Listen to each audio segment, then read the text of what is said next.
Здравейте, вие сте с мен Нади.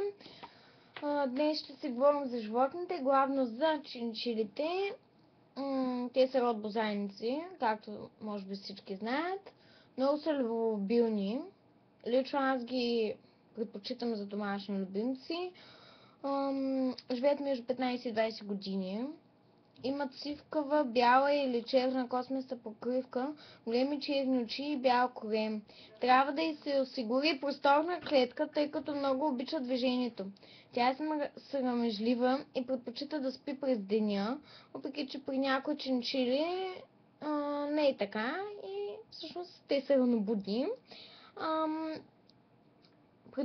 Поддържа красивата си козина, като всеки ден се къпи в пясък и той трябва винаги да е осигурен и разбира се да е чист.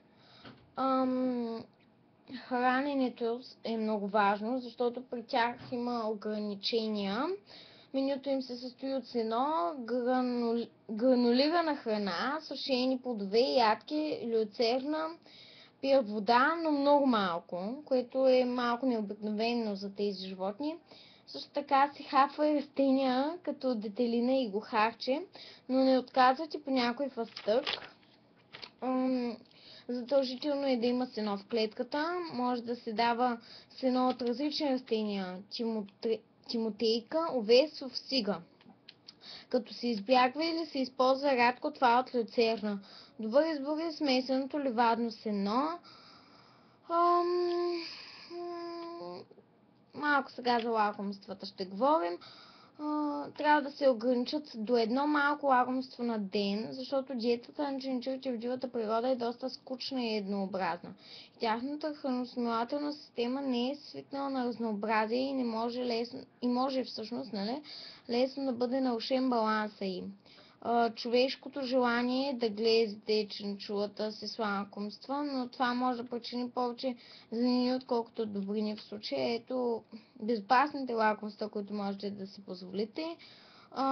Обичат сушени плодове от шипка, източник на витамин С, листа от гохарче, за предпочитане сухи, пълнозърнест овес, клончета от дърво, но не иголисно, например липа, върба, топола и ябълка. Препоръчва се клонките да се изсушат добре, после да се сварят за дезинфекция и след това да се изпекат, за да се съвземе да са съвсем сухи. Чинчилите нямат възможност да храносмилат захарта, затова не се дават лакомства, като стафиди, сушени банани и други сухи плодове, защото те са много богати на естествени захари. Пресните плодове и зеленчуци също не са добра идея, защото могат да причинят диария и подуване. Не забравяйте също, че лакомствата трябва да се издават рядко и в малки количества. Клончетата, приготвени по описания начин, са идеалното лакомство, особено ако искате да глезете чинчулата си няколко пъти на ден с нещо вкусно за нея. Чинчилите гризат постоянно и правят това с всичко, което е около тях.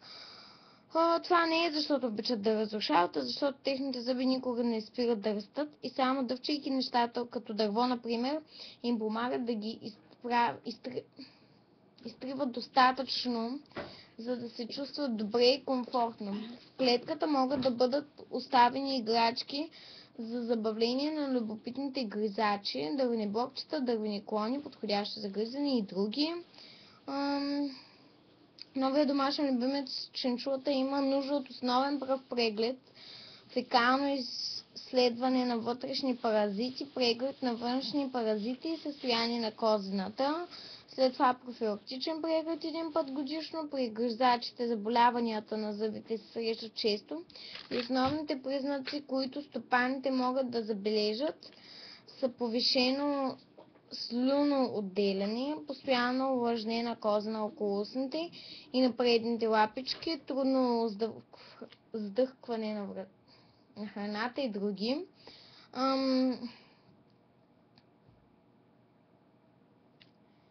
В заключение можем да кажем, че чунчулата е лесна за отглеждане, ако се спазват всички дадени тук препоръки за храненето. Тя не боледува, живее дълго и щастлива и се радва вкъщи с любопитството си и желанието си да общува. Все пак има и други източници на информация, така че ви съветвам да ползвате и тях. Не е всичко тук изчерпано, така че може да има и втора част, която се надявам да доразгледате. А сега, чао от мен и приятно избиране на новия домашен любимец. Бай-бай!